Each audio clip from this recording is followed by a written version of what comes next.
controlled by a monolithic and ruthless conspiracy that relies primarily on covert means for expanding its sphere of influence.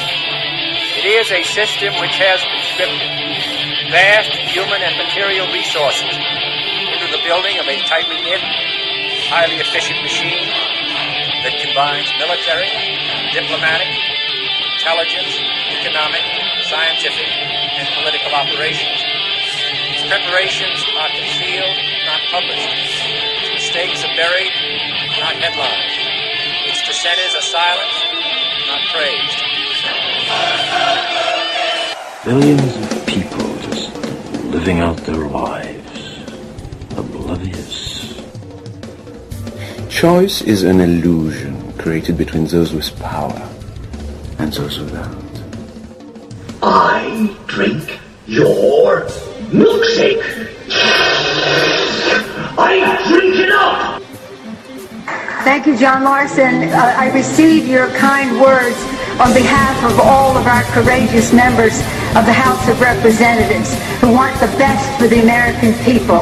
And what we can do that is best for them in the next 24 hours is to pass affordable, accessible health care for all Americans. The best for all Americans is to have 32 million more people to have health insurance in our country.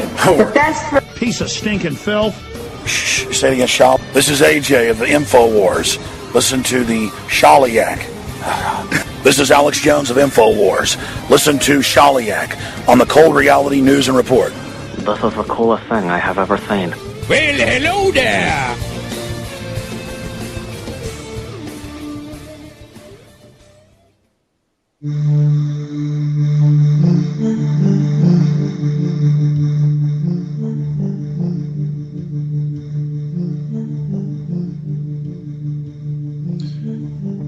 Today on Cold Reality Radio.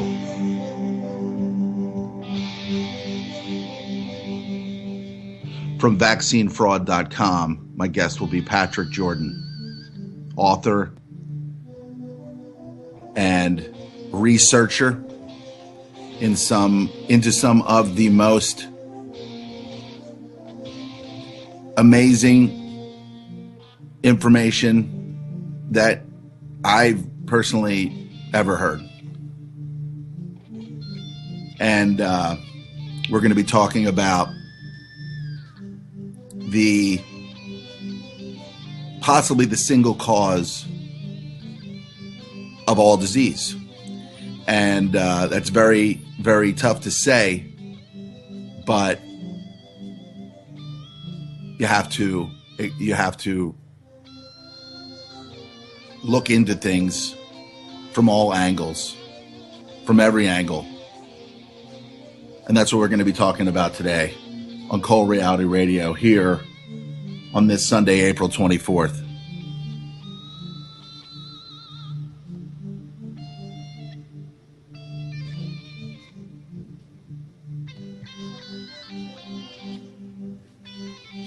All right, so we're going to get started.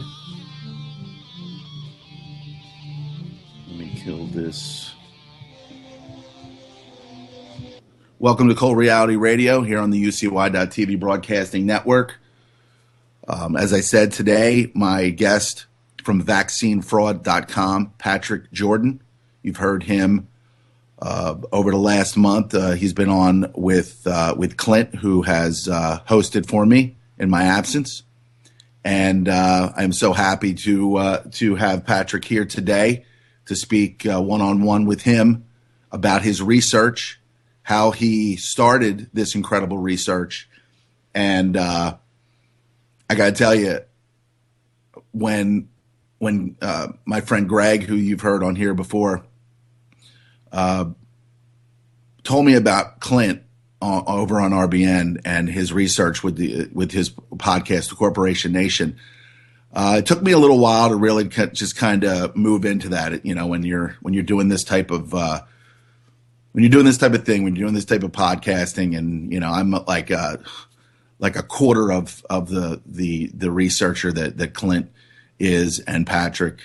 You know, you go down a path and you think that you know things. You think that you figured some of this out to a certain extent. You want some of the satisfaction of saying, I'm understanding things. I'm moving in the right direction.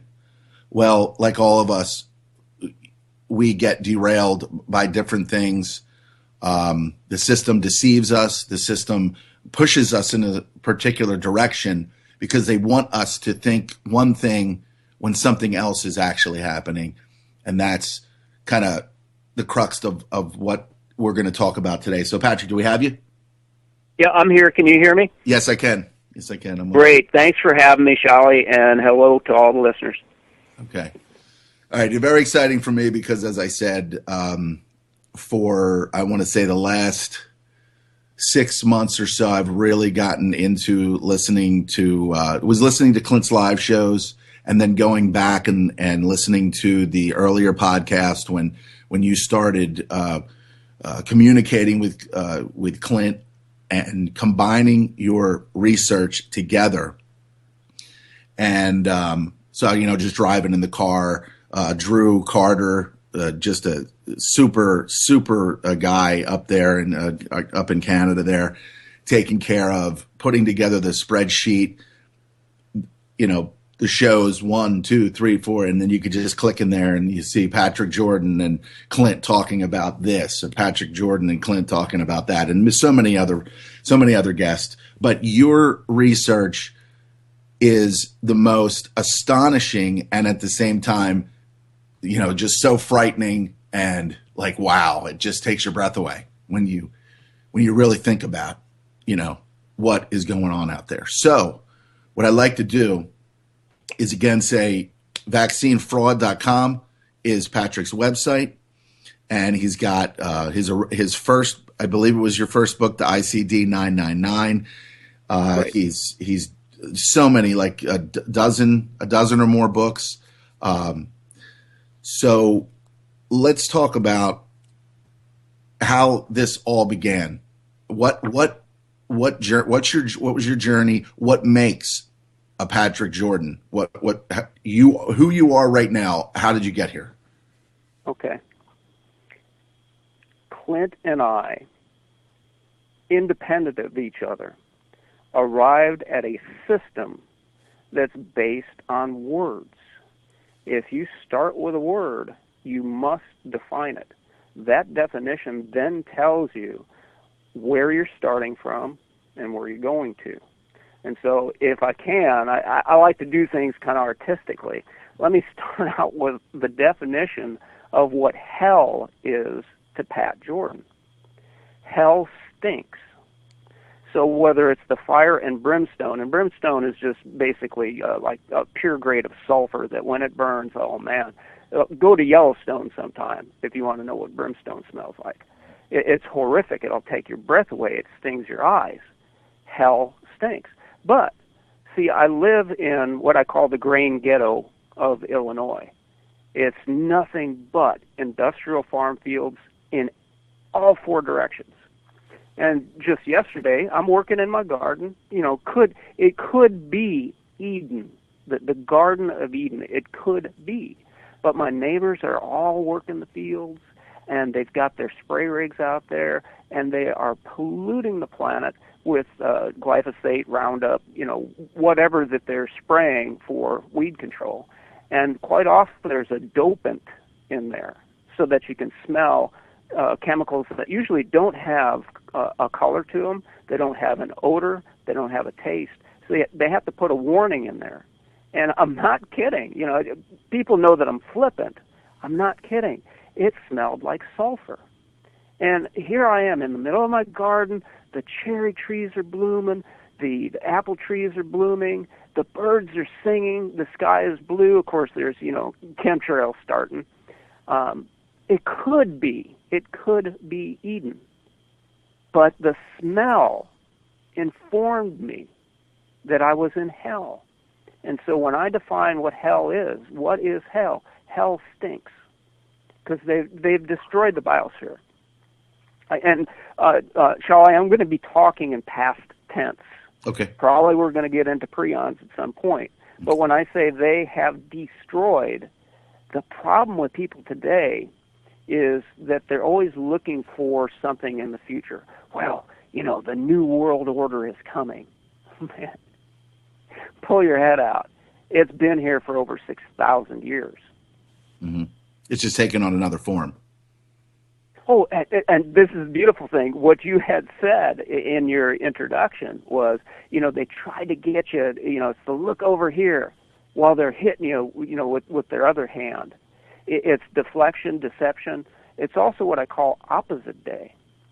And this is key within the Talmudic system and within Satanism. The creed of Satanism is good is evil and evil is good. And so here we are back to definitions again.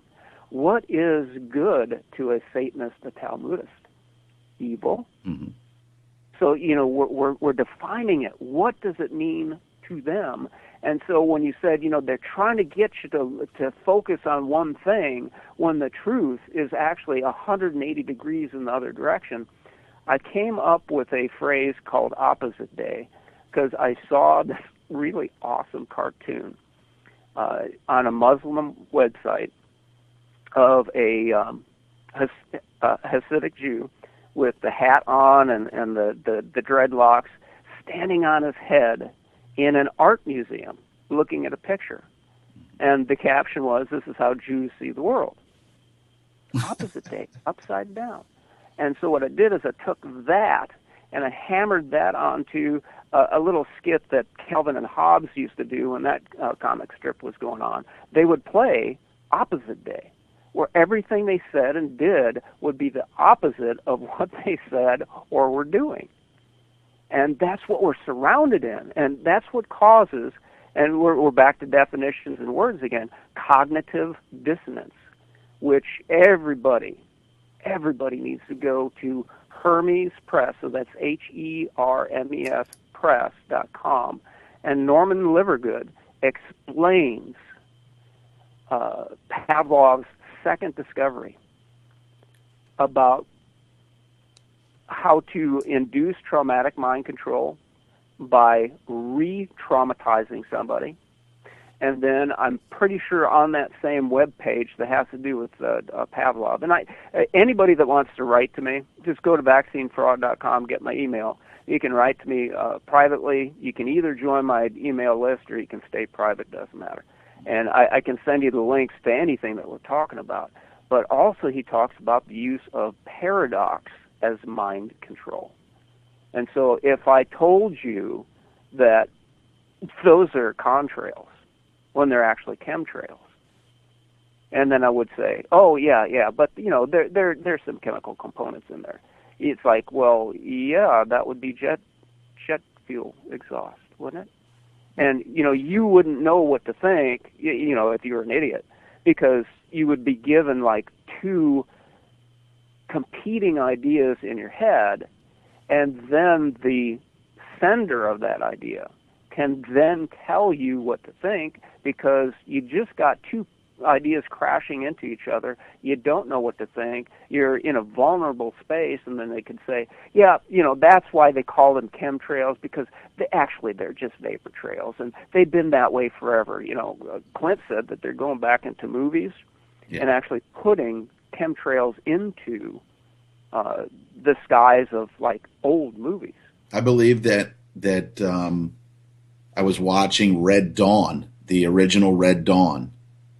Oh, wow. Towards the end, I didn't know to make the comparison that if I had seen it before and saw the chemtrail in the sky, but I certainly saw that in there too. And then there was a movie back in the 80s with that Burt something. It was one of those action movies.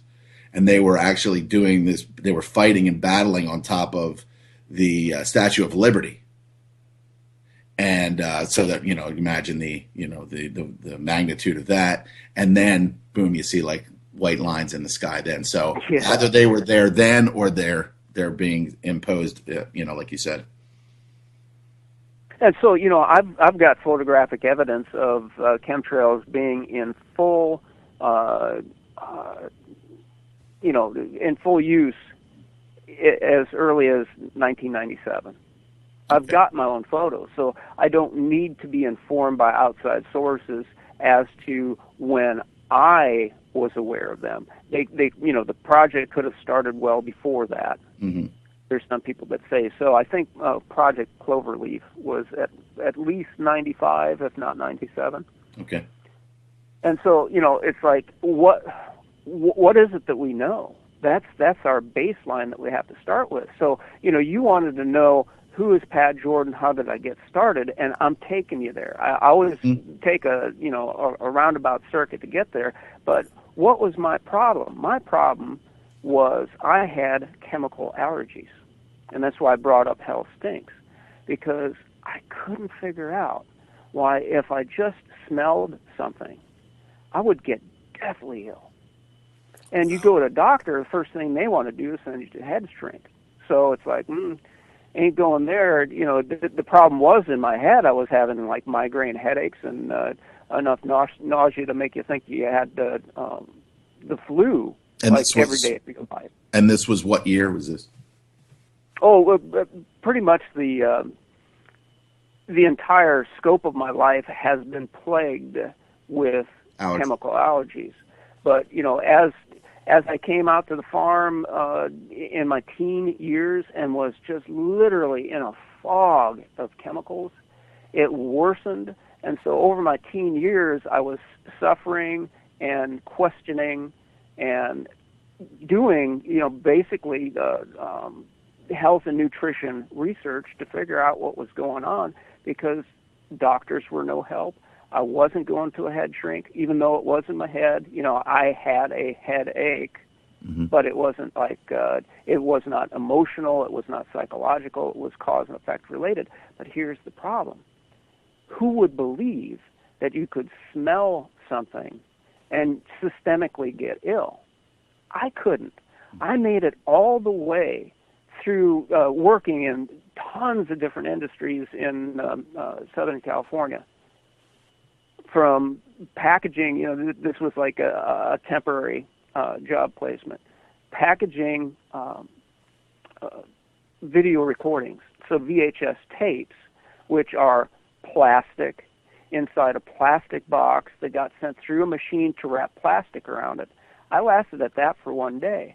The smells were so bad, and that's when it started to creep into my consciousness of, here I was in a job, and I never minded if factory works. I tell people I got the brain the size of a planet, but I'm perfectly fine pushing a broom. There's no ego there. Whatever it takes to make cash, that's what I'll do. So I would have stayed at that job, but I couldn't. It was literally killing me. Right. All that plastic, and the drones were just standing around, doing their jobs like nothing was wrong. And I thought, how could this be? They're unaffected, and I'm ready to die. So I quit that job, pardon me, and I bounced through different other jobs. One of them was in a semiconductor plant that gave me a really, really good case of arsenic poisoning. Wow. Okay. And it's this process where you start to realize that your environment and something as strange as just smelling a chemical could make you ill. And I got to tell you, Shali, I was still conflicted. How can a smell make you ill? And so I came back to Illinois completely beaten. My health was destroyed, and I went to pre-med. I entered college, and I was going to study to be a doctor because, hey, nobody could answer questions for me. Mm-hmm. I'm going to answer the questions for myself.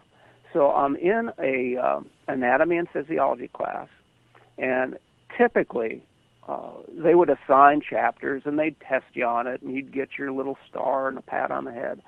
But I wasn't getting what I needed, and I realized early on, you know what? If you read more than just what they assign, you might actually learn something. Because they wrote a textbook not to say, oh, read chapter 13, and then next week we're going to go to chapter 6.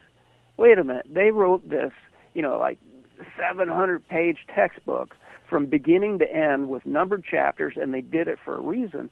So I instituted my own practice of reading every textbook from cover to cover. And as I'm reading deep into chapters that were never, ever going to be assigned, ever, in these classes, I came across this single thing that said, you make like a quart of mucus per day. Right. And immediately I'm going out to my anatomy and physiology professor, and I said, look at this, a quart of mucus a day. I said, where's it going? Yeah, I know, like and he just choking and... Thank you. He just sat there with this really smug look on his face. And he made a swallowing motion. And I got to admit, people think I'm smart. I am really slow. And I go, I don't get it. And he made a swallowing motion again. And I'm getting upset now, because this guy was intelligent, and all I wanted was a damn answer. Right. And I said, I'm sorry, I still don't get it.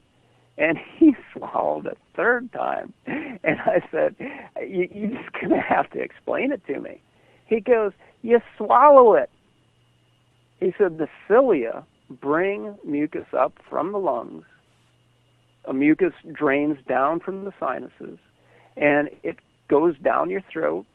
It coats your entire digestive tract.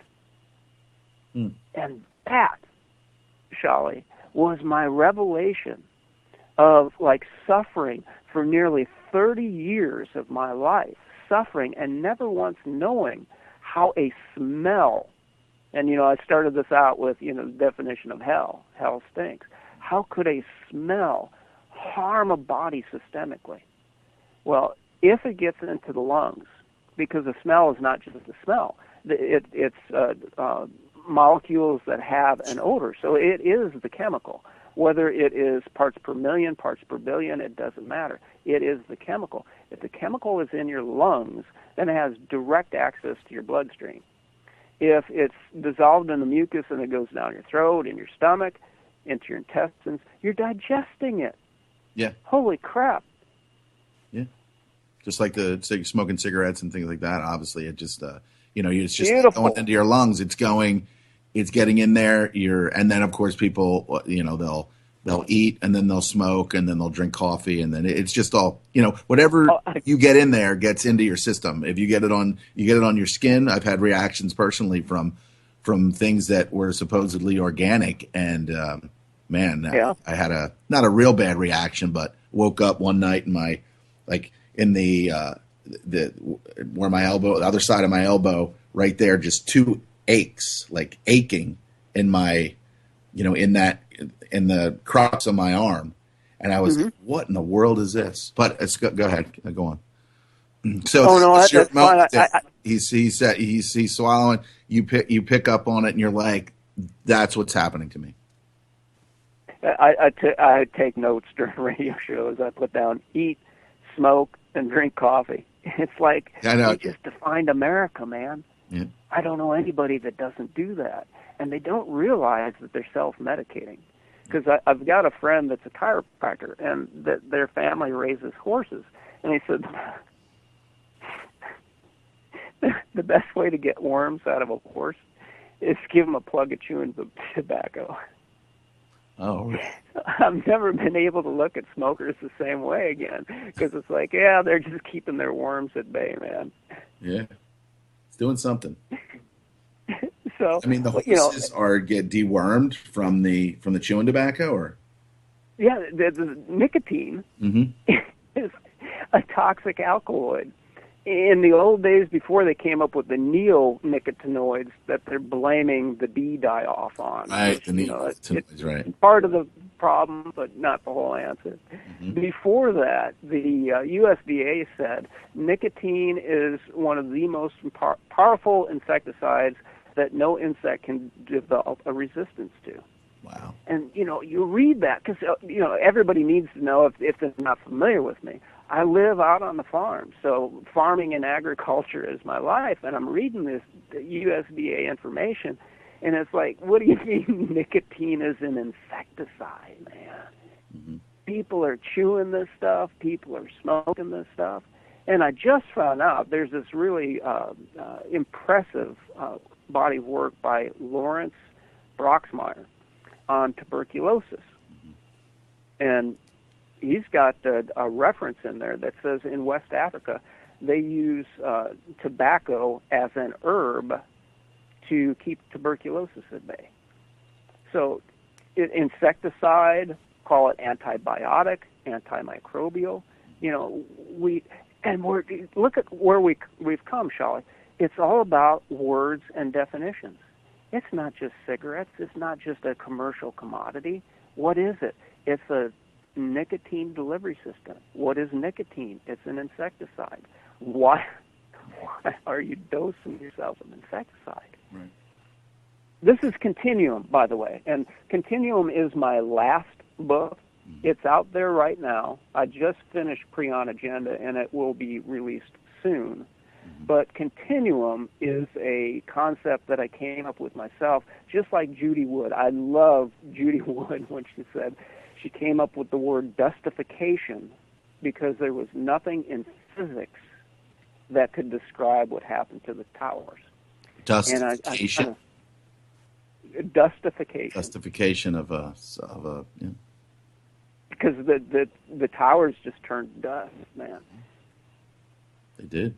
So I took that concept, and it's like, okay, if words for what we're experiencing don't exist, then I have to either synthesize a word or take what exists and remodel it so that it can show what's going on. And Continuum is basically what Clint and I do with words. You start at one word, and so this is the fantastic part, is Clint and I have had many personal conversations, and I said, you know what you're doing? Because he said, you can start with one word, but you have to go to the next, and that next will lead you to the next. I said, you just define the Ouroboros. That's the snake with the tail in its mouth. Mm-hmm. Now, in the occult, that's not the snake eating its tail. That's what you had defined earlier as the look over there, the opposite day, the distraction. In the occult, it is the serpent speaking itself into existence. Mm. And so when we start with one word and it leads to another word, that then becomes a continuum. It's a closed loop. And you're just going around in a circle. It's almost a trap that if we use words, because think about this, words are copyrighted because they wrote the dictionaries and they taught the words to us. So they have entrapped us with spell works, because a spell is exactly what it means. To do a black magic spell, you have to put something on parchment. You have to spell it out. And I think, I don't have any background on this, that cursive writing was the ability to write a spell really quick in case you had to put the hex on somebody. Because, cursive is very flowing, and you can do it quicker than, block style. It's like skating as opposed to... Thank you. Oh, nice. Writing another note. Cursive. Skating. Like it. Okay. So to keep on track, because sometimes I distract myself, the mucus then dissolves the chemicals in the environment. It can get into your bloodstream, get into your guts, and that was my revelation of that's, and here is the most important thing you need to know about science. I've been studying science since I was a kid. I was studying science when I was in college, never graduated. Mechanism of action is the most important thing in chemistry. And what that exchange with my college professor did for me was showed me the mechanism of action of how a chemical, whether it was in large doses or small doses, could get into the human body and affect it systemically. And it was from that point forward that I was able to take control of my life, because everything that I was getting A's in, because, I'm that type of personality, I was getting A-level grades in my pre-med education, it was totally freaking useless. The only thing I got out of like 2 years of college was that you make a quart of mucus a day and swallow it, man. And it was worth the money. See, If it got you past this, or give you any relief whatsoever, then you would have to say that 2 years was worth it. And I guess a little qualification. So that was what I learned academically. What I learned outside of academia was that everyone at that level, and especially veterinary sciences, because it's one thing to study the human body. There's anatomy and physiology for the human body, and that's like one species. But when you're a vet, you have to know like cats and dogs and horses and exotic animals, and the pressure on these people is so hard because most of those physiologies are radically different. They all cheated. Now, what does that say about the vet profession? Because, I'm just speaking from my personal experience. They all cheated at the highest level. I was one of those self-motivated people that intended to get high marks on my coursework, and I got it through hard work. But the other people that were getting A's were all cheaters. And so that was the other part of my education within the college system is you make a quart of mucus a day and everybody cheats. But see, that served me in life because it really makes you frosty. If you look around and you see people that are granted licenses, and everybody needs a background in Clint's work to understand the scope of just that statement, to be granted a license in anything. And the fact that they cheated to get there, man, that should just, pull up your nethers just thinking about it. Mm-hmm. Among other things that go on a daily basis and have gone on for quite some time. Because the system has been in place for that long. Yeah. So what I was doing is, I had mechanism of action, and I was looking into then what is called multiple chemical sensitivity, environmental illness, chemical allergy, and this right now, we're into another term that I had invented because I was studying religion and black magics, and it's like, wait a minute, they keep renaming things. So I came up with what's called the Babylonian name change, because the gods of ancient Mesopotamia, Babylon, Chaldea, all the surrounding city-states, they would have like either a pantheon or a trinity of gods, but they just give them different names. So they were taking the same pig, putting on new lipstick, and selling it to the next rube that came by. So the Babylonian name change morphed into the same pig, different lipstick. And I started to realize, okay, they're playing words here. Multiple chemical sensitivity is environmental allergy, illness is chemical allergy, is whatever they want to throw on it. And you can start to lump diseases like chronic fatigue and fibromyalgia into this constellation that's MCS. But another breakthrough that I had was while I was looking into MCS, I fell across some stuff from Defeat Autism Now. And it's like, oh my God, they're treating these kids with the same therapies that somebody with chemical allergy would use. Mm-hmm. And see, before I had the word continuum, I started to see the inklings of it. Wait a minute, man. MCS has tons of correspondences with autism. And so I started to go on that trail, and I started to collect data that even as long ago as 6 years ago, I was collecting data on MCS that I only just understood the significance of, and put in my last 2 books. And that's another thing that people need to understand is just be a pack rat, collect data. You don't even have to get it right now. Your mind and your understanding, your wisdom develops over time. Just collect it, and it will reveal itself to you. Right. So in between, me trying to fix me, the year 2000, my mother came down with acute kidney failure. And like I said before, hey, we lived in the middle of industrial agriculture. There may have been many reasons why her kidneys failed, but there's no doubt in my mind that that was part of the picture.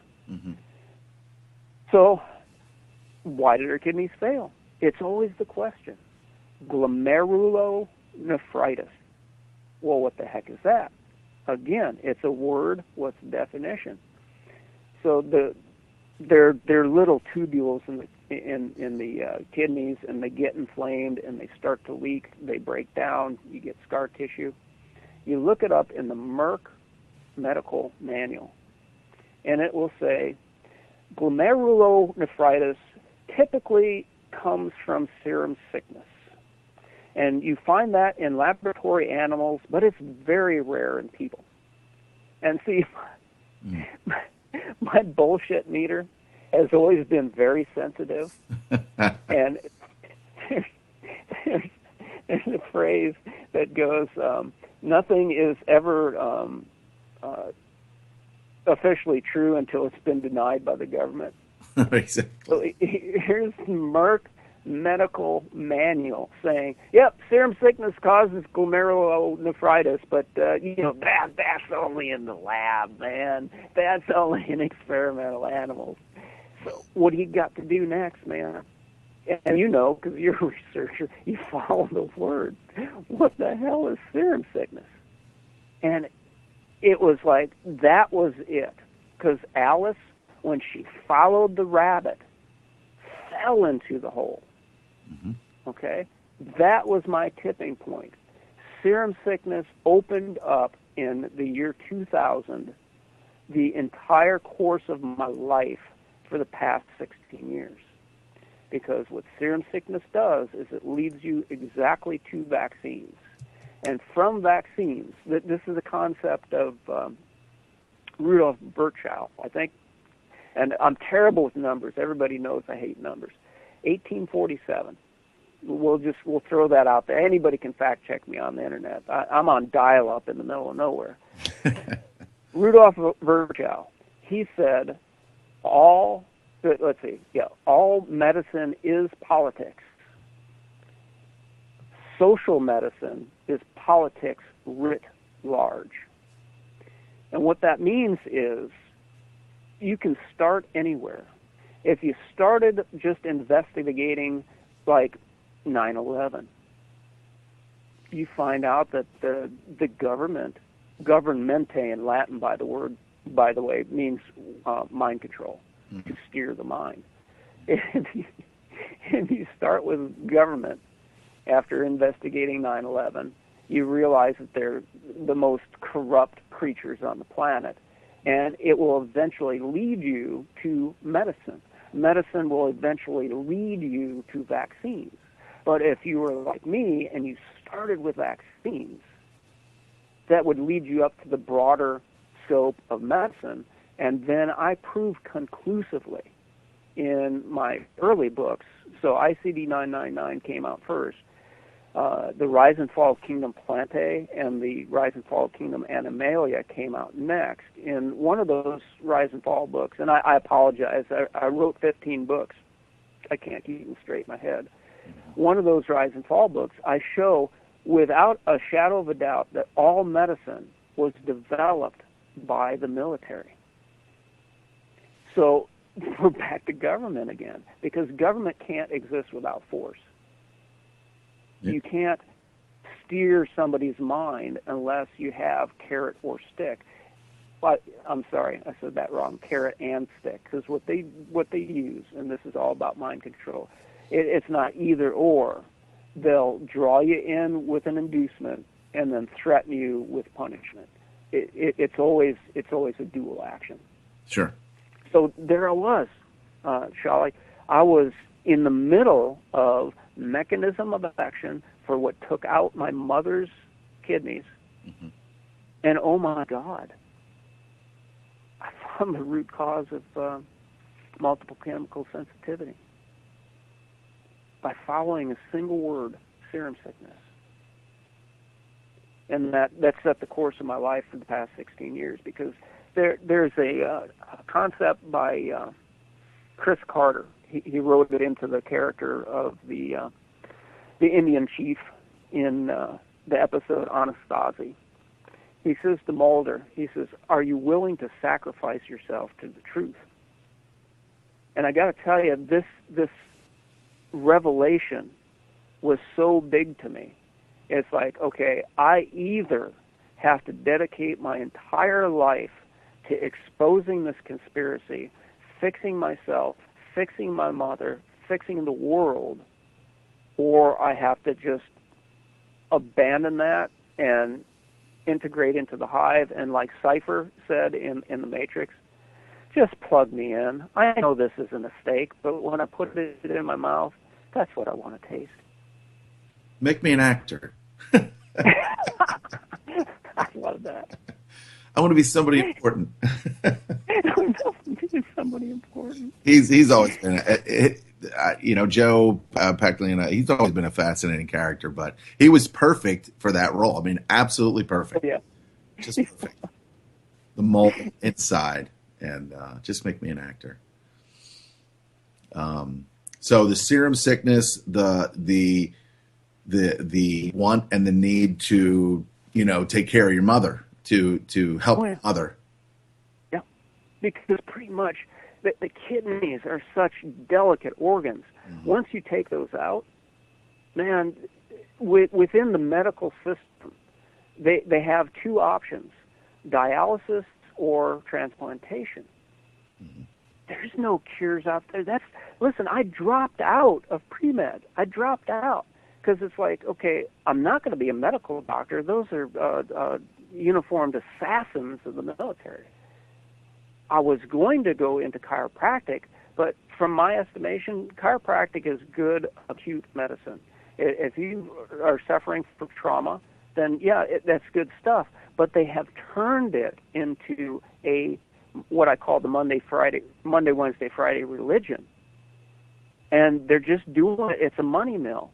There's no healing there. It's whack the spine and have them come back. And for the ones that do branch out and they try different modalities, still all that stuff is under licensure, mm-hmm. and the government still gets to tell what a chiropractor can and can't do.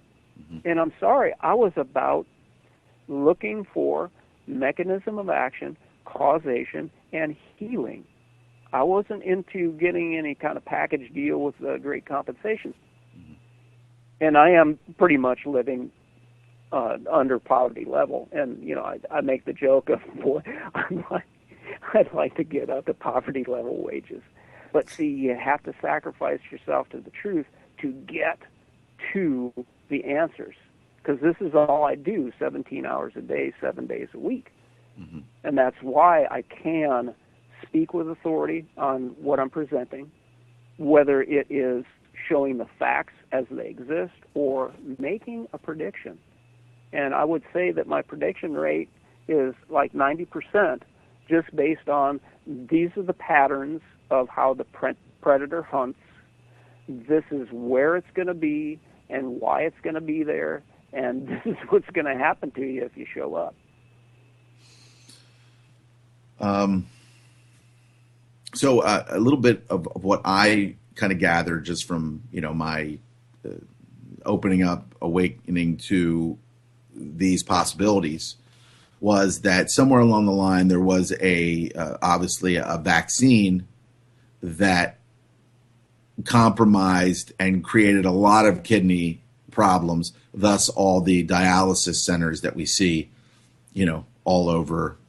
You can't drive down the road or, go through certain areas without seeing some kind of, DaVita dialysis or something like that. Oh, Just imagine. I mean, you go in there and then they hook you up to a machine. I mean, that's hell. I mean, that's hell. I mean, that's another form of hell right there. I mean, wow. I think my uncle kind of went through that too, because he was over in the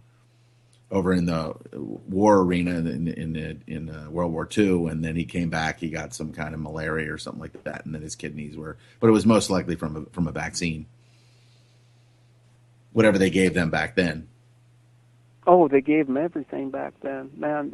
See, when and we can go in any direction. You steer this conversation now, and anywhere you want it to go, because in my book that's not out yet, Prion Agenda, I've got a Jenner, as in Edward Jenner, a Shun, the generation, 1500 BC. So here's my little timeline in that. The founder of Ayurvedic medicine. So people's short hairs are going to curl on this one. Dhanwantari, I don't know if I'm pronouncing that right, the guy that founded Ayurvedic medicine, was inoculating disease into people in 1500 BC, man.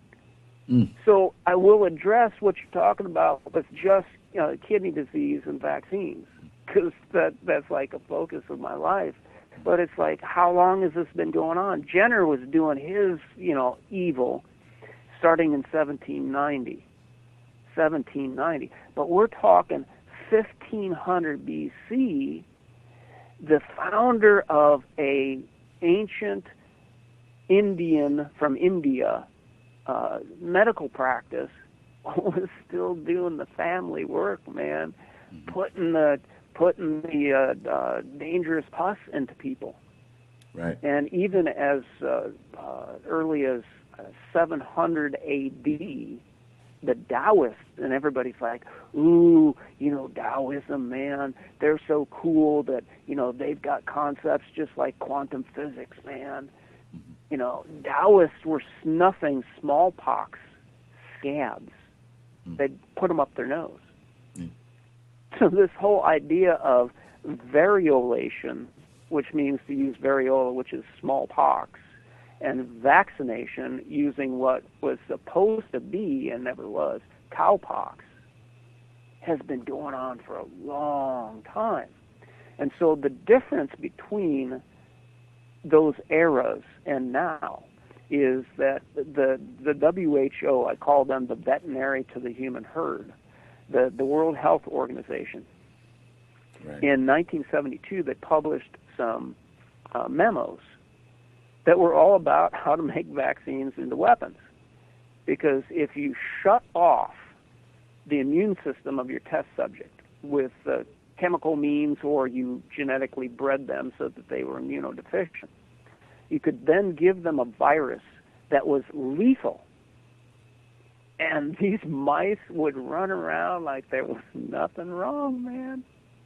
And then all you have to do, and I learned this phrase from NATO, North Atlantic Treaty Organization.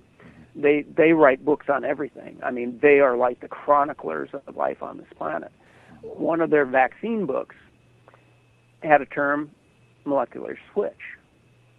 So all that the WHO people had to do was flip a molecular switch, get the immune system to reactivate, and all of a sudden you got what they were studying in 1972, glomerulonephritis, and you got organ damage or death, or both. One would follow the next.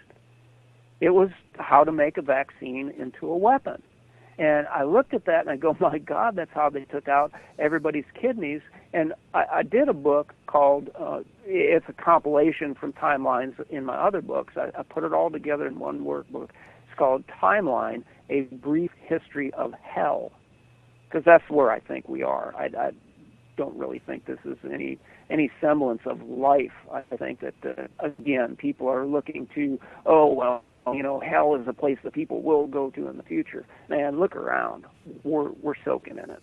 Yeah. So this timeline of hell showed that 1972, when the WHO released this data, is exactly when Richard Nixon enrolled like 1.5 million people into the kidney dialysis and transplantation program that he invented for Social Security. And that's why I do these timelines, because when you see the temporal cadence, one event follows the next, you go, these SOBs are, this is conspiracy. It's criminal conspiracy. Whew. So, in conversations that I've spoken with Clint a number of times on UCY here and on a couple other platforms, but he spoke about, and I was reading about the Japanese testing when they injected the rabbits, and the rabbits then they kind of viewed them. First they started getting sick, and then they kind of sprung back, and they weren't showing any signs of being ill. And then when they looked into why and what was going on a molecular level, they saw that the immune system of the rabbit was creating a shield, if you will, some kind of shield that would stop the viral proliferation. And then years later, and I know, like, the very first time that I saw this, I remember, whether it was on television or whether it was out in one of the supermarkets, it was a Time magazine, and the cover said it was a needle with a little drop coming out of it, magnified, and it said interferon. And I was like, what in the world is that? It stuck in my mind for the longest time, but I never knew what it was. And around that time was when they started trying to interfere with the interferon, when they started playing God, or maybe that was years later when they made some kind of synthetic interferon or something like that. But you really, and then this is something that Clint really, you could just hear it in his voice. He says they started messing with the very thing, the natural balance, the natural reaction to, what we are, and how this machine that we have, that we take, a lot of people just don't realize, obviously, that this machine, these bodies that we have are miraculous, are absolute miracles. And they go in there, and at some point they say, well, we probably should. A man who is thinking in the right way would say, don't go any further with this. Right. Stop here. If you're even thinking about trying to stop or do anything with that other than just look at it and see how amazing it is and saying, oh my God, that's freaking amazing, leave it alone. Right. Don't do anything. You're looking at a miracle. You're looking at a miracle of, and I don't even want to say evolution. I want to say a miracle of, what's the other side of evolution? The intelligent design. And I don't know. I'm not sure what your take is on that. I'm pretty sure that we didn't come from monkeys, but they sure as heck want us to think that we did. But I mean, don't move past that point. And the goal was, through your work and Clint and your combined research, the goal was to find out what that is, and let's interfere with interferon, with using science as the facade and the things that they go, oh, we're going to look at this and then we're going to figure out ways to cure diseases that I guess it just kind of turns out that they created over the years. But I mean, was this the first time I believe it was in the 1950s, early 1950s, mid 1950s, that they were able to actually look at this and say, what is this, and what is the immune system? Or were they able to do that before that, Patrick? Good question. I'm going to write that down. Sure. Oh, thank you. Here on trigger. There's triggers for questions and developments, and I'll look into that and I'll get back to you, and you can either pass it on or people can write to me and find out what I come up with, because the first, and I could look it up in my timeline book in just a moment. The first thing that came to my mind was when they developed the measles vaccine. They were trying to give it to newborns, and right there. And I'm going to be militant. Let me make a disclaimer. My views are my own. I am not a. I do hug trees. Don't let that get out anywhere. I'm not. I used to call them crystal rubbing tree hugger. I'm not a new world, new age, hippie that loves all life on the planet. I stomp cockroaches and I trap mice. I expect to reduce vermin so that they do not affect me and make me ill. And what's the word that I want? Eat my food. Okay. So the same thing applies in my viewpoints on the two-legged variety as well. Putting a vaccine into a newborn requires summary execution, and I'm just going to say it. I mean, that's my view. It's on your radio show, so I'm making a disclaimer. That's what Pat Jordan says. Summary execution to anybody that tries to put filth into a newborn, and that's period. Now, if we were to examine it further and do a deconstruction on it, a newborn has no functioning immune system. It doesn't even activate for like months. And the thymus is not really considered developed and proficient until age 13. If you go into many hospitals and clinics, it will say no one allowed on this floor that's under the age of 13.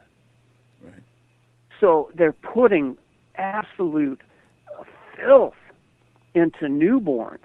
For what reason? To build immunity? How could that be? They don't even have a functioning immune system. And the reason I brought up measles is they were so disgruntled because the maternal antibodies, the protection that comes through the placenta into the newborn so that the newborn can actually navigate this world without being injured, were taking out the vaccine. Yeah. They felt that was an affront to them trying to vaccinate the newborn. Well, we gotta do something about that, and they couldn't. That's the beauty of it. This absolute precision machine says, oh hell no. Mm-hmm. And for 12 months you can't give the measles vaccine because the maternal antibodies are good for a year.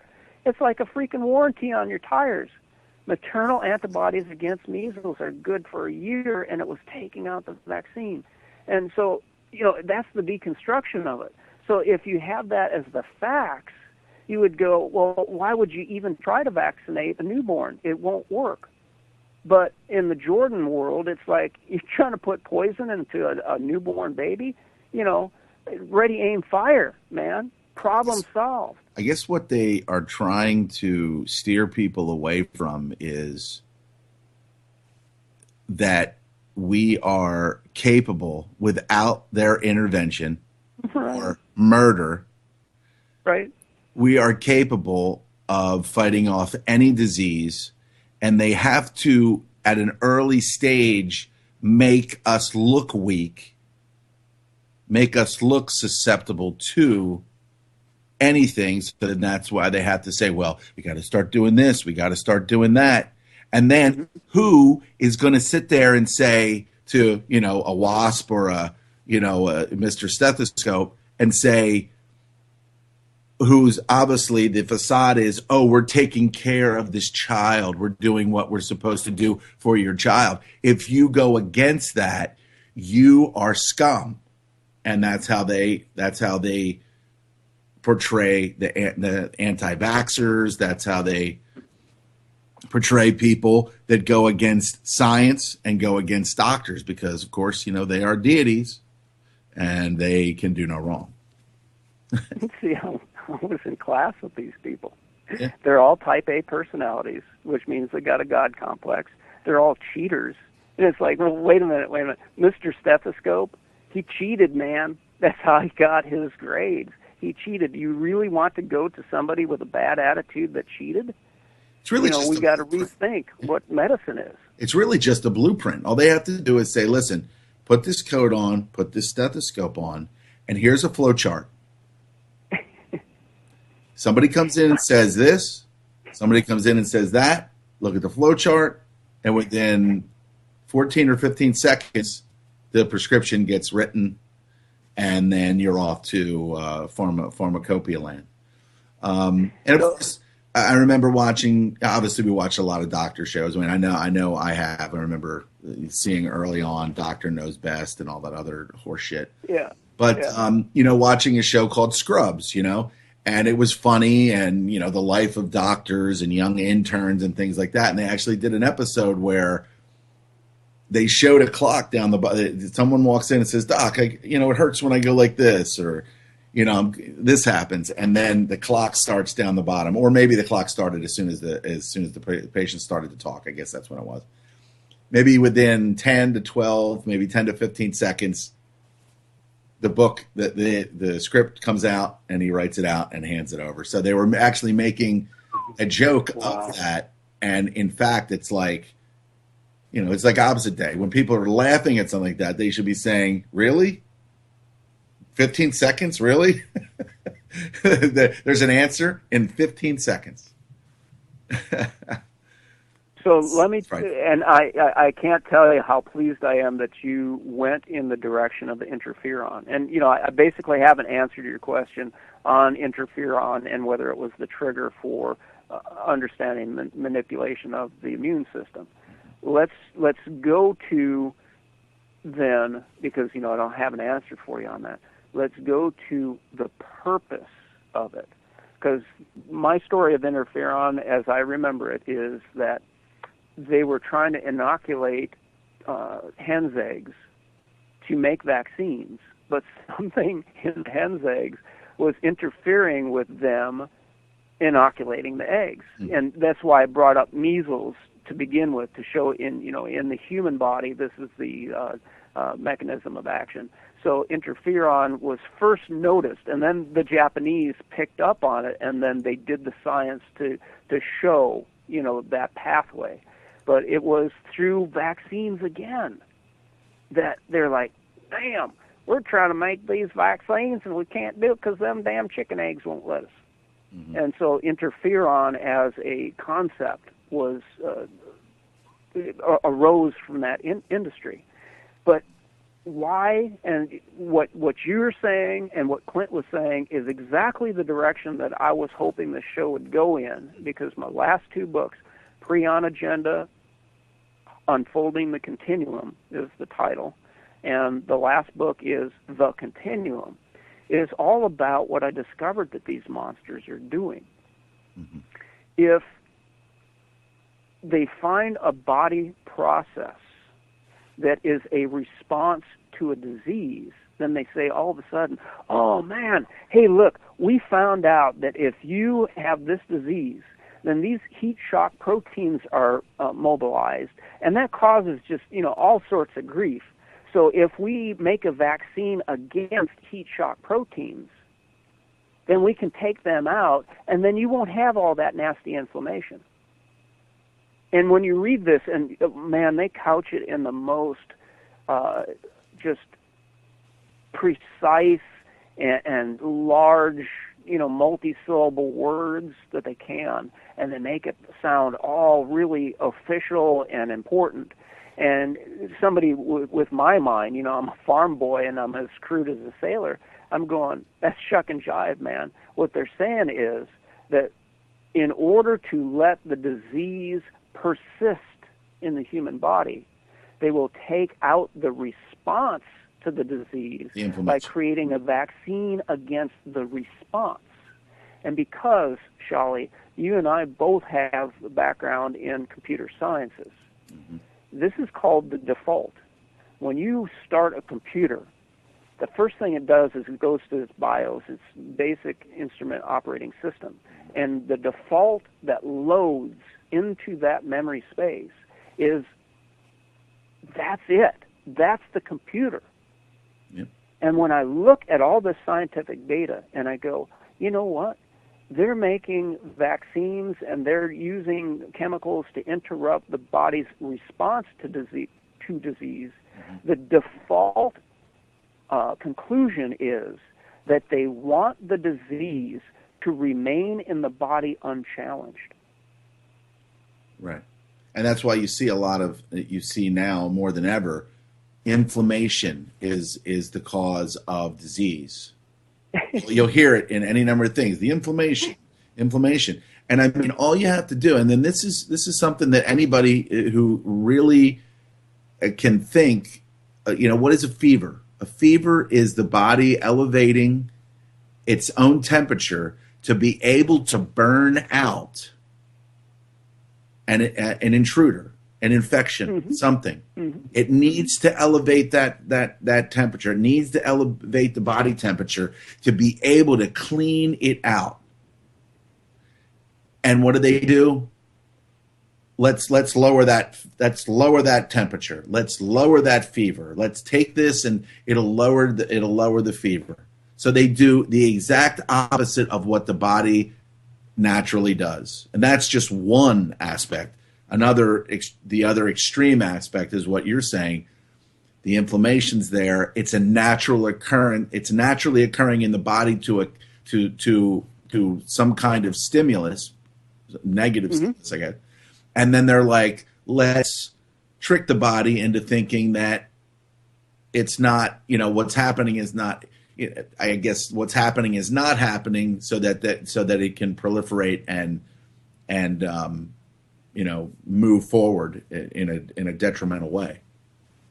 If that's the only thing that people got out of this entire show, that would be the message. So let's take this in a stepwise fashion, the way that Clint and I had evaluated it on many shows. Right. If you get measles, and I love the way this is all getting connected here, man. This is good back and forth. If you get natural measles and you get a reaction to it, meaning you get the bumps and you get the fever, you are more likely to be able to resist everything from osteoporosis to cancer for having the immune response go from beginning to end after being exposed to measles.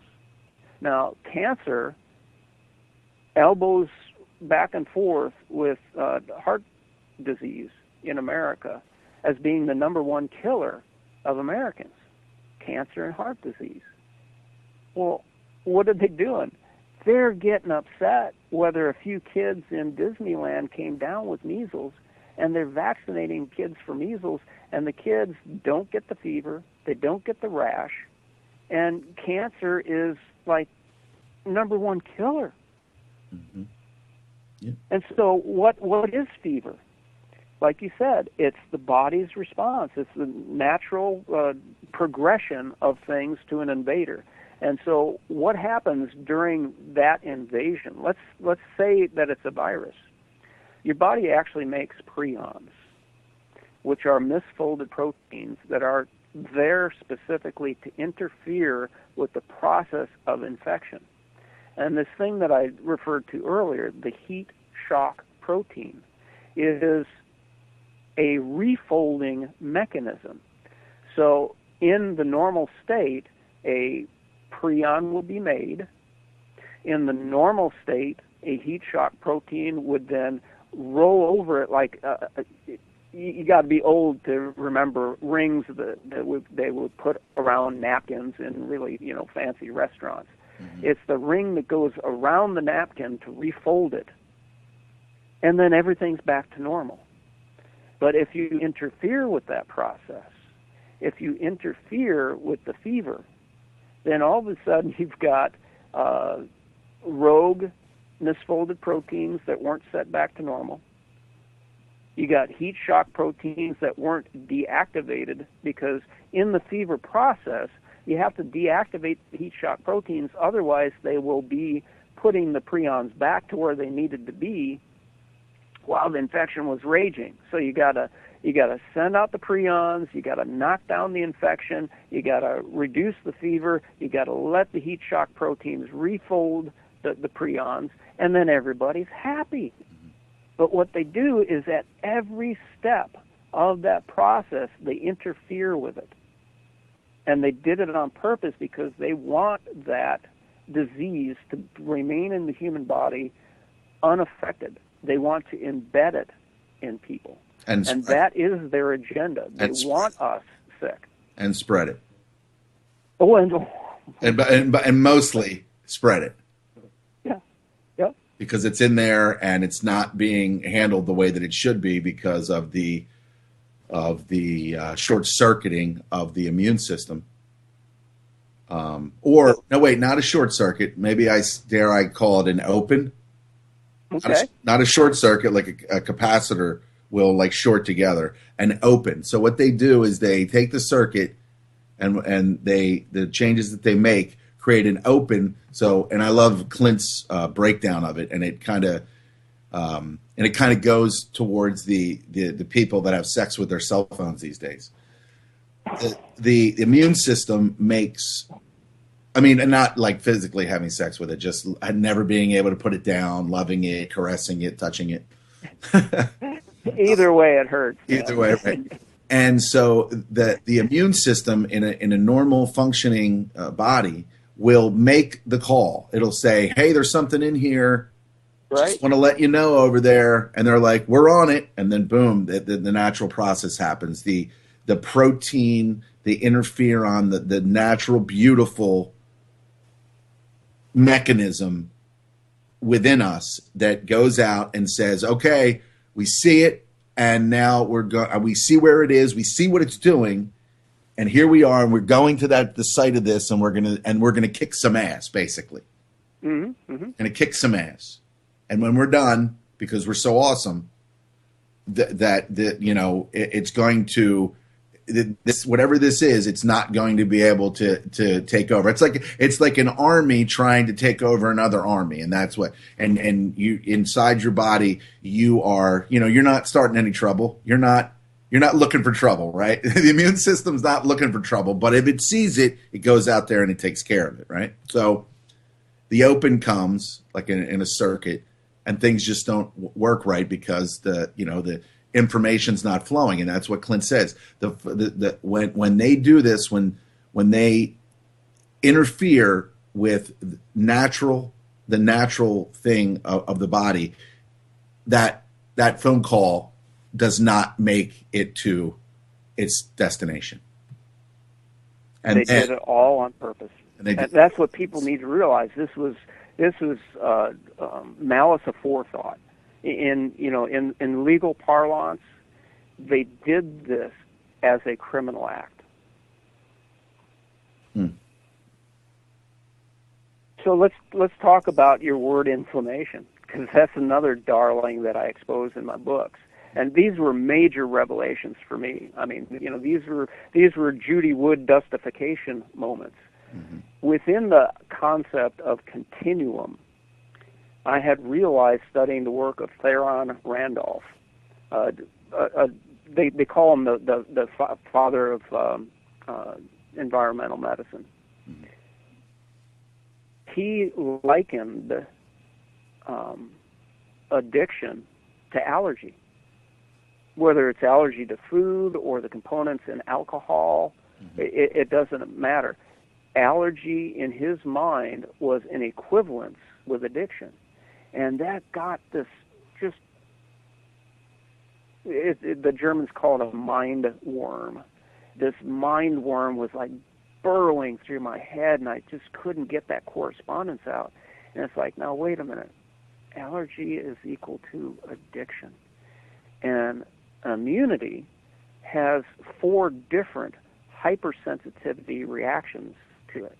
And I was starting early on to make correspondences to the 4 hypersensitivity reactions, which a lot of people will know. Like the IgE response is allergy and anaphylaxis. Oh, wait a minute.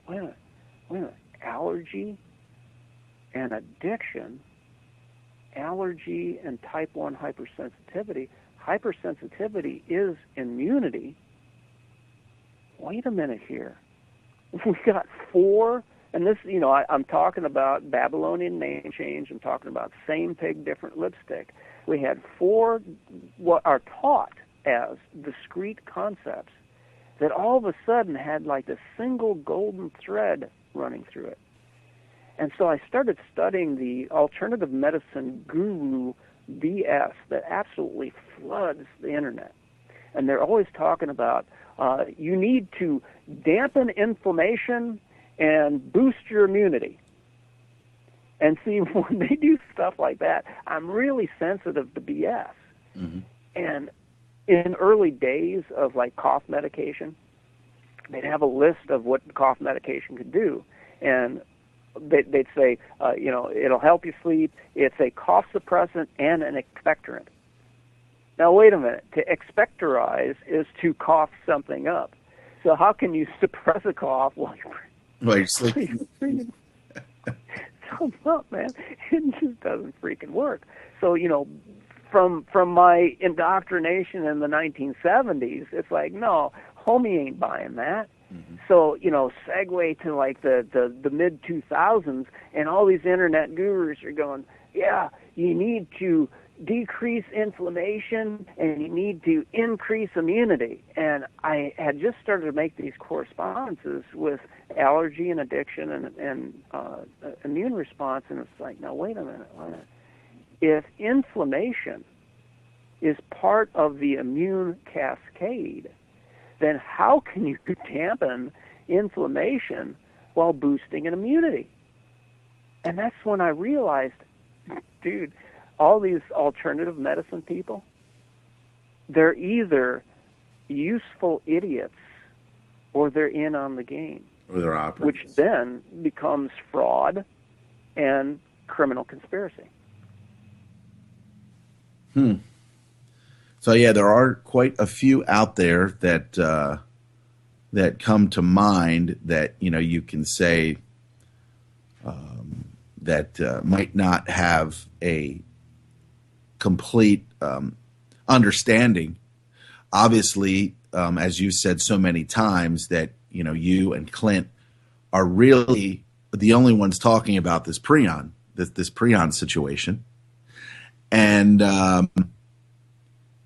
then at some point, when you were over the last like 3 or 4 weeks, you were talking about the vitamins, and then I'm sitting there, and I've always been a proponent of them, and I'm just wondering, what would have to do. We can go over that at some point, but like what would be good, what is beneficial to take in your findings, and that could just be another show or a conversation, but obviously, and this happened a number of years ago, how they said that this natural or this nutritional wave was going to there was actually books about it, that it was going to take root, and it was going to be a multi-million or billion-dollar market. And there's the key right there, because it's always about creating a market for everything. And a lot of people who don't know any better would say, hey, this is a good thing. But at the same time, it could be just, snake oil.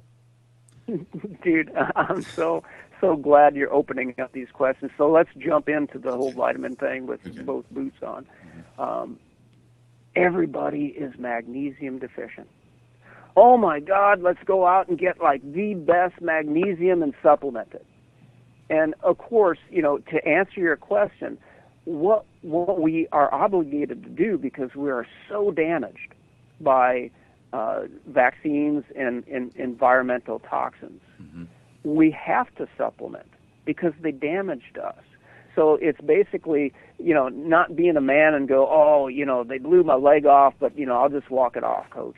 Bandage the leg and keep limping in battle.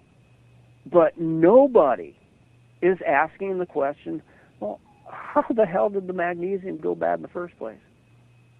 And it isn't for lack of magnesium in the diet. My entire premise in these last two books is vaccines have so damaged the protein transport, the mineral transport proteins on the cell surface and in the blood, that you can literally poison yourself taking any supplement. It just, I brought up magnesium because that's the darling, of this particular point in time. You could poison yourself with minerals and vitamins because they got no place to go. Because they're circulating in the blood, they remain unchanged because you're lacking the enzymes to convert them to a useful form, and you're unable to put them in the cell, and then that leads you to the next step of this shuck and jive fraud of, well, we need liposomal vitamin C. Really? Vitamin C from the beginning has always been and remains a water-soluble vitamin. Now you're telling me that you're going to put it in fat and trick it into the cell. Trick it. And nobody, Shali, nobody is asking, why do I have to trick something that I should be able to get from a freaking lemon into my body at 10 grams a day when a lemon has 70 milligrams of vitamin C in it? Right. Nobody's asking those questions. Yeah. And I'm looking up measles as we're having this conversation. Clemens von Perket, the guy that actually invented the term serum sickness, he used to scratch measles. He used cowpox on himself, but he was studying measles in 1903. So whereas the Japanese were actually doing what's called the molecular biology of interferon, throughout the conversation, I'll throw out dates and times of them studying the body's reaction to triggers and suppression. 1903 is our first mention of measles in the timeline book, as it relates to what we're talking about. So back to the vitamins. Yeah, we need something as a stopgap just to keep us limping alive, but we have to get to the root of, well, what went wrong. And what went wrong was that vaccines damaged our handling capacity, and our food has like 50% less nutrition because the agricultural practices are not agriculture. Right. What's the other big one that I wanted to get out there? You spoke a lot about a number of times, which was really fascinating to me, was superoxide dismutase. Oh my God! And it was just like, as you were talking about it, it was just like, I heard of that. It's really important. I've heard it was really important, and then you started talking about how that has been affected on a mass scale. That is, it's like it's got. From what I remember you saying, it's like the most powerful antioxidant. Correct me if I'm wrong on that. Well, I don't know if I could say the most powerful, but it's the most versatile antioxidant that's native to the human body. And, again, it's all about this deflection that you open the show talking about. It's like, okay, it's a fever pitch. And see, I'm sensitive to used car salesmen. I think they're all slime balls. And when you get this used car sales pitch for anything, including supplements, and especially antioxidants, it's like everybody needs antioxidants. Well, let's back something up. Let's start at the rudiments. Within an infectious state, the body has really limited armament to fight whatever comes in it. And so it can only use things like enzymes and superoxides. So it is literally an oxygen radical that burns the holy hell out of the invader. It's like a lightning spark. Mm-hmm. And so everybody's go, oh, you need antioxidants. You know, oxygen radicals are bad. Really? They're not good or bad. They're there for a purpose. And what goes bad is that once that purpose is served, then just like, okay, this is showing my age. There were Saturday morning cartoons with like Rocky and Bullwinkle. Mm-hmm. And at the end of the entire series of cartoons, there'd be this little guy in a white cap and a white jacket and a big old brushy mustache, and he'd sweep up the elephant dung. Yeah. At the end of the circus. We have that in ourselves, man. We have everything to undo the processes that were initiated, except for one thing. The vaccines took them out on purpose. So they knew exactly. They studied and knew the body and the process that meticulously, so that when they created a lot of these vaccines, that it would damage and take out these key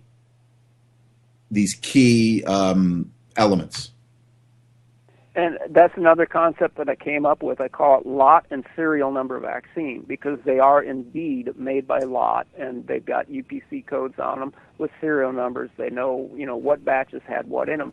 Here's a Jordan maxim. If you didn't make it, you don't know what's in it. So what's in the flu vaccine? Well, you didn't make it just because it says something on the label and there's a clear fluid in there. Are you really stupid enough to believe that? You have no idea what's inside of that. So they could, in a stepwise fashion, release lot and serial numbers of vaccines to Akron, Ohio, that took out the MTHFR gene, so that you got that particular presentation of autism. And then in Schenectady, New York, they could release another lot and serial number of vaccine that took out yet another gene that would then lead to another form of the quote-unquote, you got to love this, autism spectrum. Autism spectrum disorder, right. It's just like anything else. I mean, they have to give it multiple names: ISIS, ISIL, Al-Qaeda, Al-Nusra. Right. So that oh my God, there's just so many. Oh my God, what's causing this? It's no wonder they can't figure out what it is. Just unbelievable. I'm reading through one of Clint's. He's got a number of Prion blog posts, and one of them just a list of at least 100 neurological wasting diseases, and there's just. Oh wow. But yeah, I mean, just unbelievable. But that's what you do. You give. You give this one. You make like 10 different, just like what they do with the when they start handing out Prozac and all these other things like candy. They have to say, well, you've got speaking, you have podcast fright or something, some shit. Like you don't like to do podcasts, but so take this while you're on a podcast and you'll be better. Just all different kinds. I mean, they just labeled all of these diseases. They just make shit up, and so that people just have accepted that there's just a plethora of disease out there, and sooner or later it's going to get you. and thank God for the doctors and science. They're trying desperately to figure out what's going on. That's the spin. You always have to have the "we come in peace" or "we're doing it for the children." Yeah, and I mean, like any number of times I've heard you say, they're not going to release something unless they've got a leash on it. Mm-hmm. So if, and this is kind of with regards, and I don't want to go too far off the track of what you were talking about, the lot and serial number, because I would definitely want to get back to that. Clint released the thing saying, basically kind of insinuating and speculating, and, you know, you and Clint's speculation is just top notch, knowing what you know and the research that you've done. The chemtrails, possible prion, infectious prion material in there, and how absolutely infectious it is with, results like the eye being transplanted into the woman, and then because the eye came from someone who had infectious prions, she didn't last 2 years and died of neurological wasting disease. Just so much, and it's hard to really kind of, there's just so much, and you guys do your best to cover so many different angles, and you decide, you pick and choose, like, this makes sense that this is happening. So we discussed this. Now we're going to move on to this next level and try to go as linearly as you can to get. And that's hard to do in a continuum. Continuum, exactly. So, I guess that my point there was, boom, so many names for this, what seems to be the one culprit, one evil fucking plan. And so binary, I guess basically what you were saying with the lot and serial number is that they can just pick and choose where everything goes. I guess that's where the microchips now, where they can track this shipment here, that. And it's, when you're doing this type of damage, it's always good to know where everything is. Well, thank electronic records and Hillary Clinton for implementing HIPAA that, mandates that entire process. And it's funny how they put that in there to make it look like it's helping and keeping people. And I think about this all the time.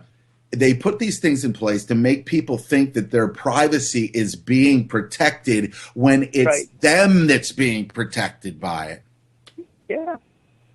I'm sorry. Go ahead. No, it's beautiful because it's always opposite day, and you always have to define, this is for protection. Whose protection? They're protecting their secrets and their agenda. And all you have to do then, if you're issuing, and let's just call it what it is, if you're issuing biological weapons that were cataloged and you wanted to know how well you were doing, you only either had to read the newspapers or go to electronic records for hospital and clinic admissions, and you could find, oh yeah, hey, you remember that operation we were doing in Akron? Yeah, 100% success, man. It's that simple. Yeah, and then they can go to the next step. And why? And this is always my point. Why would they be doing it? Because they're working in an incremental fashion for something that Clint was hammering on concurrently with me, because we both saw at the same time this process. And the process within genetic research is this. Because we're working with evil can't create, it can only destroy. So they do a process which is called knockout. So you've got a mouse, and we'll start with a mouse. You can put your granny's picture up on the wall for this. It doesn't matter. You start with a test subject, and you knock out a gene. And the test subject doesn't survive, then you go, oh, shit, I guess they needed that gene. Yep. And it kind of messes up, the test. But if you knock out a gene and the test subject survives, but all of a sudden a protein isn't being made and it leads to a disease condition, then you go, oh, well, we can assume by working backwards that gene made that protein and it leads to this disease. And, hey, Herbert, You're the one that was working on that gene, weren't you? Yeah, that's my gene. Okay, well then we'll call this Herbertitis. Mm-hmm. Right. And so, in a stepwise fashion, supposedly we've got like 30,000 native genes. That's 30,000 different permutations of creating disease that they have to play with. And they do it with abandon. I mean, these creatures are so evil. Yeah. Nobody can really plumb the depths of how evil they are, that they enjoy what they're doing, man. Yeah. Or, I mean, and this is these are things that just, people can, I mean, I'm sitting here thinking about it, and I know it's happening. And in my mind, I'm like I'm fighting myself, but I'm fighting myself a lot less than I used to. And I know, and I sensed it. I sensed it for years. I just sensed that there's something wrong. I mentioned this to Clint. I said, I was, I got like an upper respiratory thing when I was a kid, and then I started taking antibiotics, taking erythromycin. Mm-hmm. And I'm like, I feel worse now than I did before. Margie, my friend Marge, she gets pneumonia one year, and it's like, and she never really got like sick before. I mean, she would maybe be sick for like a day or two or something like that. Next thing you know, she's like, my back hurts, all this stuff. She's got to go to one of these things that are popping up like fast food restaurants now. The urgent cares, right? Right. Clint really kind of broke down what the meaning of that is. And so she goes in and she gets an X-ray, which God only knows what that activates. And then she gets the one of these that are in the Cipro family. And you oh my God! You and Clint spoke about it, and I know Clint took Cipro for his parasitic infection. I remember listening to the podcast, you guys talking about that, and so I'm always very, very leery of you're in a situation, something's got to be done. I don't know. I don't know what to do. I'm like, yeah, drink some silver, do this, do that. And then next thing you know, she's, I'm at work and she's down there. She gets the, I don't know if you remember what the name. It's in the Cipro family. It's this what I remember Patrick calling specifically the of last resort, right? Antibiotic of last resort. And I'm like, they're handing this out like candy now, and so she not only does she start exhibiting signs of some kind of antidepressant stuff, but at the same time, body aches. And that the classical cholesterol commercials. If you experience muscle pain or weakness, it's the sign. It could be the sign of a very, very serious, muscle wasting. Right. And so I start getting scared. I start, and then I didn't want to look at the. I didn't want to look at the what it was that she was taking. All I knew is that whatever it was that she took, by that evening, the back ache and the pain and everything kind of went away. So there's something in there that really attacked whatever that was, whatever was going on in the lungs to create the discomfort and to get her like really scared, because this was like Monday. She said, I had to leave work. I had to go home. And then by Friday, she was over at one of these urgent care places, and she was just having problems breathing. And she just was, the worst that I had ever seen her with any kind of illness.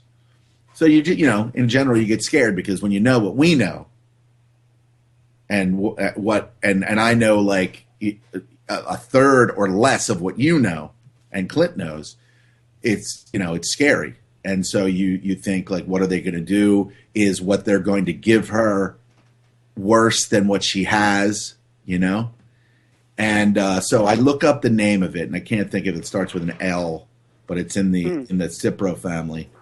Lofloxacin or something like that. Yes, yeah. A Floxin something, yeah. Levaquin. Okay, Levaquin. And I look it up, Patrick, and it goes right to a Forbes.com article. And basically, in a nutshell, you don't want to take this shit. Basically, in a Forbes.com article. Forbes, yeah. Harmed by Levaquin.com. People just absolutely wrecked. And she had to take like 5 of them. I think they probably, maybe if she had taken 2, she would have been okay. Or just something to like, God only knows what the hell it does. But I mean, you saying it's the antibiotic of last resort. Go to Floxy Hope. Yeah. I'm pretty sure that's the name of the website. Like I said, I'm offline. If I'm on the phone, I can't be on the internet. Floxy Hope goes over a lot of like the cause and effect and sequela, meaning the after effects of this stuff, with a lot of really intelligent message boards postings by the woman that heads it up.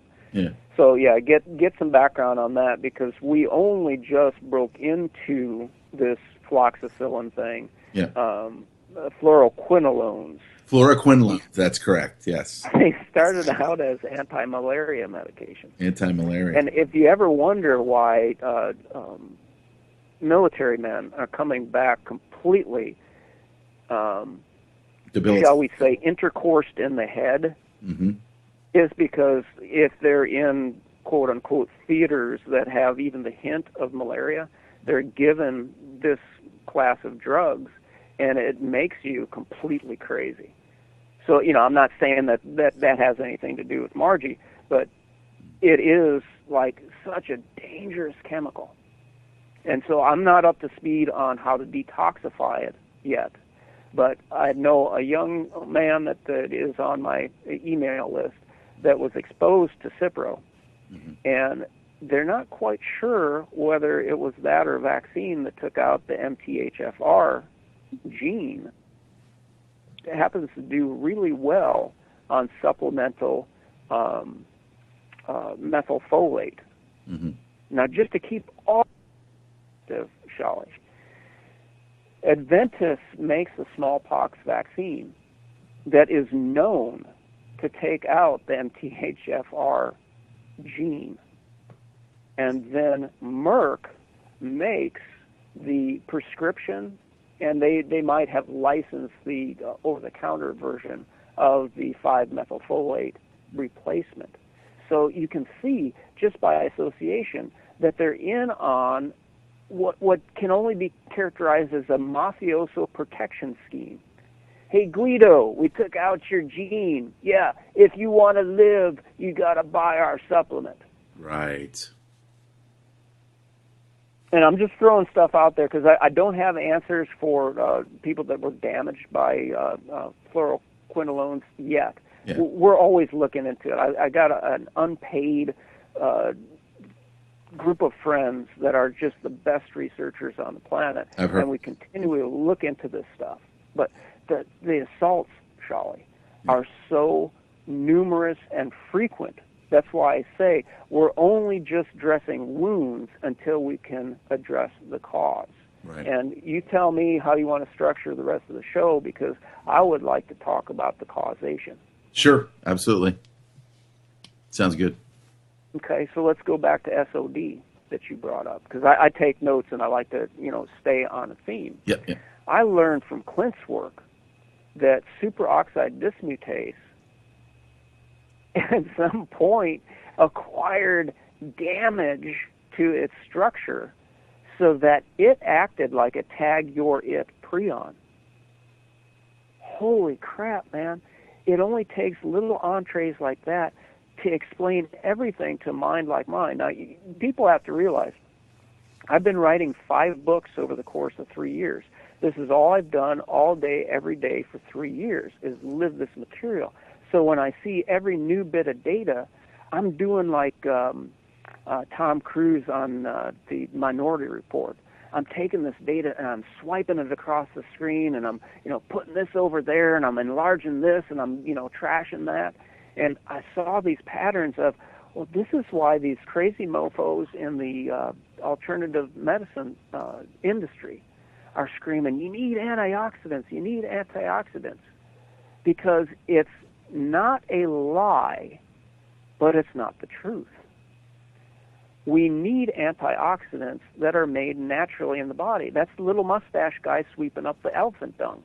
We make superoxide dismutase.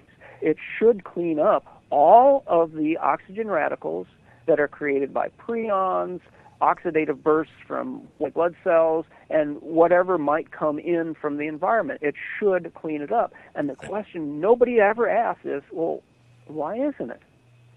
They're just opening their mouths like little baby birds going, antioxidate me, antioxidate me. Right. Well, the SOD ain't there because it was preionized. It was made into a weapon. And so if you got I wouldn't go so far as to say it's the most powerful antioxidant, but it's the most versatile. Right. If that's gone, then we do need antioxidants. So they weren't completely lying. But we don't need synthetics out of a bottle. We need to peel the layers back and say, these criminal SOBs destroyed our body's processes, and so we need antioxidants because, we're being damaged. But put a semicolon there, and we're going to start a new sentence that's still still connected to the initial thought, is that things like prions, when they create the amyloid plaque that's left, they cause cell death, and they deposit goo. One of the things that your body does to clean up the prions, whether it's successful or not, because sometimes it doesn't work, is the body will send out white blood cells, and they got small bit of weaponry, the oxidative burst. Well, if you've got like a virus and you're fighting that, a bacteria and you're fighting that, you got a prion, you're fighting that, and the only trick your body has is the oxidative burst, then you're going to be full of oxygen radicals. Yeah, you need antioxidants, but not out of a pill bottle. It's like, why the hell is the SOD AWOL, man? Right. And the reason is they destroyed it. And it's not, and it just can't. I guess the genetic switch is turned off to make it not effective, or is it something that can? Is it something that can regenerate if given the right circumstances? This is where I say multiple attacks simultaneously and relentlessly. All of the above, man. So like Clint's work clued me in that they could turn SOD into a prion forming or a misfolding agent. Okay, so that would assist in the unfolding. It would. The SOD then bumps into other proteins, including SOD, and it makes them misfold. So it takes them out of action. Because size, shape, and charge is what determines chemical actions in the body. So if you have SOD, it can be present and work. If you have SOD and you crumple it up like a piece of paper, it's still present, but it can't work. And then the terrible part about it is that crumpled piece of paper, when it comes in contact with another SOD, can crumple that one. It's a chain reaction. Right. And then, it's like people get overwhelmed by me, and I don't blame them because I've lived with this crap since 2000. And then you got the lot and serial number variations that they can do. They could simply just go in there and either make a mutation in the SOD gene to make the SOD non-functional or shut it off. It's called gene silencing. And so when you would ask the question, well, what about the SOD? It could be all of the above. It could be either silenced or mutated or turned into, and the mutation could actually be the root cause of the reason why it's misfolded. Right. Thus, becoming a misfolding agent. And so the question has to be asked, what's wrong and how do we correct that? Because I'm going to tell you something. I do take rare amounts of supplements just to keep me functional. But I do not want, and I refuse to take supplements the rest of my natural life because they are unnatural. They're synthetic. I am looking into repairing my chromosomes, the damage done by vaccines and environmental toxins and whatever else you want to throw in there. Because until we do that, we will never be free of their tyranny, because it is the mafioso like deal of, hey, we broke your gene, now pay us for the supplement or you don't live. That's criminal. Well, it's one heck of a way to control population. See, and because I'm old, I remember Khrushchev and him banging his shoe at the UN meeting, and one of his quotes was, "If you control the food, you control the people." And I found out that was actually attributed to the Romans. So they've been at this gig for a long time. But what came to me was controlling the food really does not need to be rationing it. If you control it at the genetic level, look around, man. Go to a Walmart. There's people that weigh 400 pounds that can't keep their pants up beyond their butt crack. Yeah. These people, I'm not making fun of them. They're damaged. They're damaged by, guess what does that? I just read this paper by MIT, and this is awesome. MIT, and one of the collaborating departments was their artificial intelligence department on Roundup, the glyphosate herbicide. The obesity epidemic began in 1975 in America, 1 year after Roundup was licensed. So MIT is relating obesity to Roundup. And they got really good convincing science with mechanism of action. From my point of view, I never do very focused reductionist kind of stuff. It's all part of the continuum and the vaccine disease. And so you look at a 400-pound person walking through Walmart and you go, oh, they're just a fat slob that doesn't have any control. No, that's a person that's starving to death. They're literally starving in a sea of what should be plenty. Because why? Everything that was in their food, their environment, and their vaccines damaged the body so much that it's in a survival storage mode, and no nutrition is getting anywhere in the cells. Yeah, it's storing fat, endless storing of fat. So if you control the food, you control the people. And you don't even need to ration it at that point. Rationing, that's for austerity. Give that to Greece, ration their food. Here in America, you got all the food you want. You just need to create a weapon out of that and then give it to people in abundance. Right. So no limitation of the food. Let's just destroy it, turn it into the doof, food spelled backwards, which is one of your books as well, and then proliferate it in abundance in every way, shape, and form. I mean, look at how many fast food restaurants there. It's really is an amazing artificial creation that they've. I mean, just an absolute, just bastardization of anything. A total bastardization. It was never. If things had gone the right way, and that's saying something. Things had gone the right way, this world it would have been and could have been so different. Well, I'll read you. I got to pull it up. Let's see. It'll be here. Silent Weapons for Quiet Wars makes the most cogent statement on that. I'll pull it up while we're speaking. So this document was written in. You can find it online. Much like the report from Iron Mountain, which I know you guys have discussed a lot of these different things that have gone on in what Greg calls the conspindustry industry. I love it.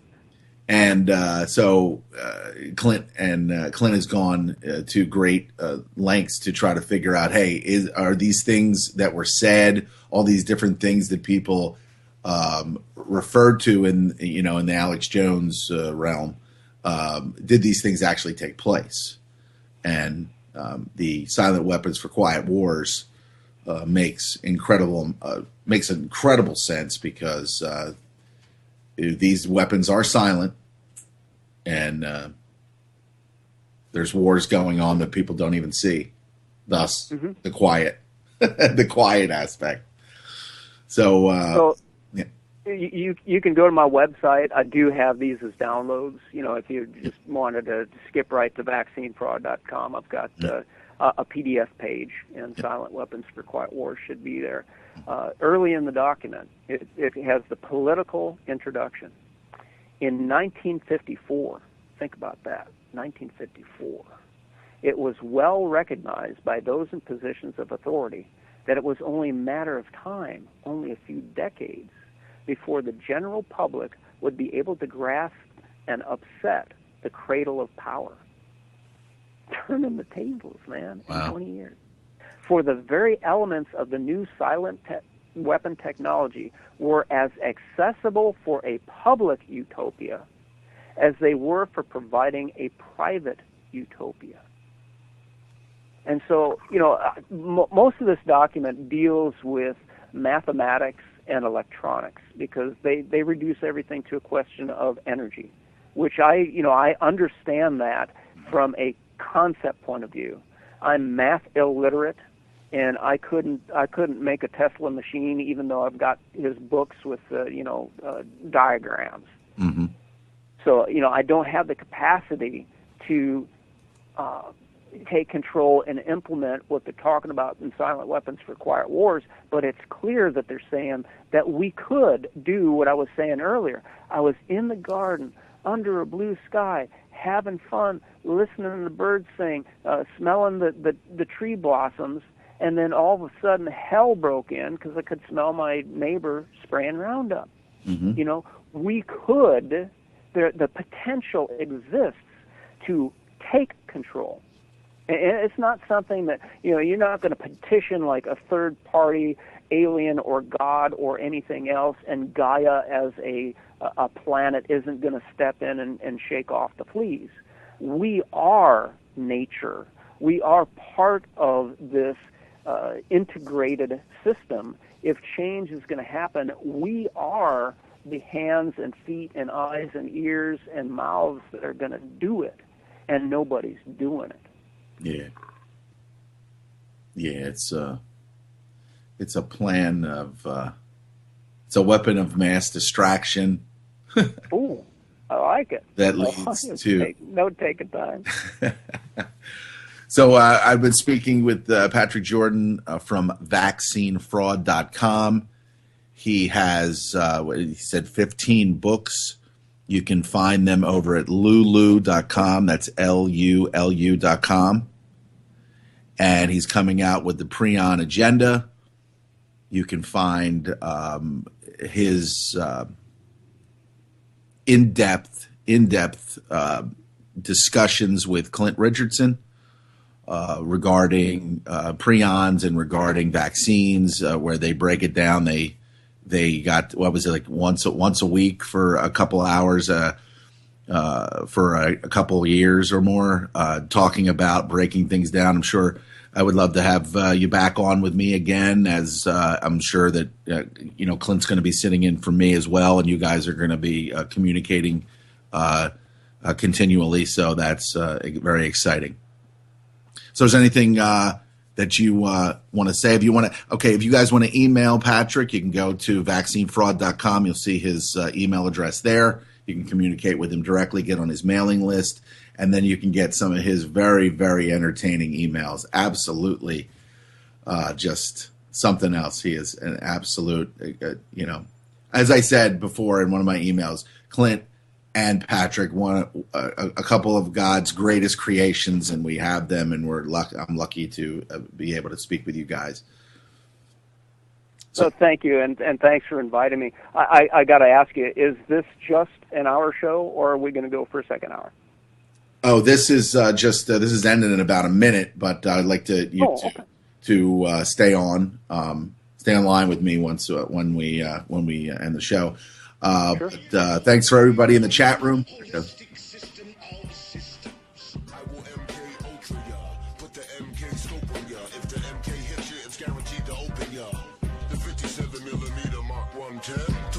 20 rounds a minute, try to stop them. Don't put that on your wish list, that's retarded babble. Protesters make the hit list soon as they start to rabble. They are nothing but fishes in the barrel. It doesn't have to be Christmas for a carol. Some decorate with ornamental decorum. Some perform Shakana on Hanukkah and Purim.